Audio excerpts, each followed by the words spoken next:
በ1990ዎቹና 80ዎቹ በካሊፎርኒያ ግዛት ውስጥ አንድ ስም ሰዎችን እንቅልፍ ይነሳ ነበር።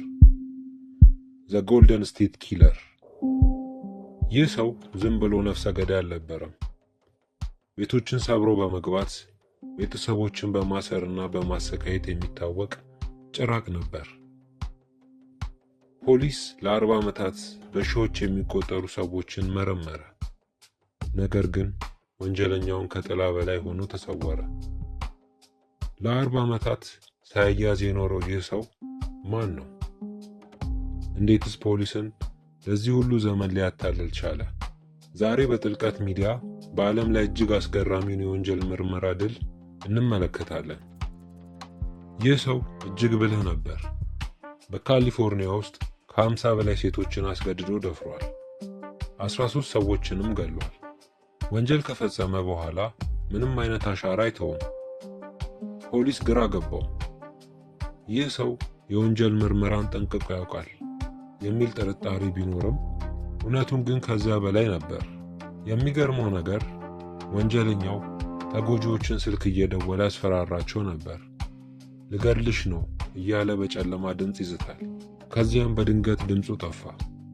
ከ1986 በኋላ ወንጀለኛው እንደ ጭስ በነነ።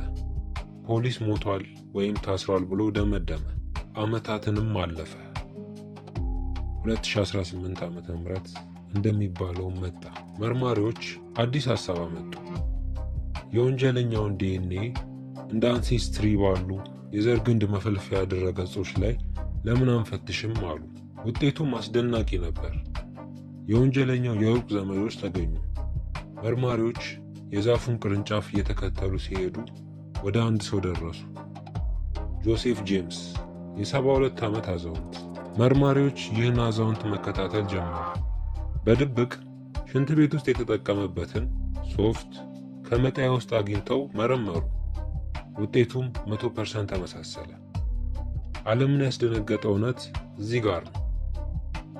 ጆሴፍ ጄምስ ወንጀሉን በፈጸመባቸው ዓመታት ሁሉ ራሱ ፖሊስ ነበር።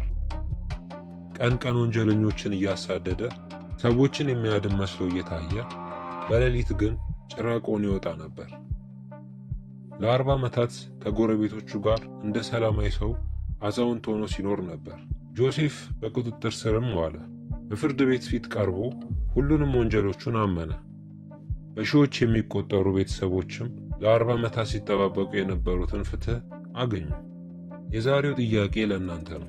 በፖሊስ ውስጥ እየሰሩ እንደዚህ አይነት አሰቃቂ ወንጀል መፈጸም እንዴት ይቻላል? ፖሊስ የራሱን ባልደረባ ለ40 ዓመታት አለመጠርጠሩ ምን ያህል የዲኤንኤ ምርመራ በግል ሕይወታችን ላይ የሚያመጣውን ስጋት ይታያችኋል? ሐሳባችሁን ኮመንት ላይ ጻፉልኝ። ይህን ታሪክ የወደዳችሁት ከሆነ ላይክ እና ሰብስክራይብ በማድረግ ለሌሎች እንዲደርስም አድርጉ። በቀጣይ ቪዲዮ እስከምንገናኝ ሰላም።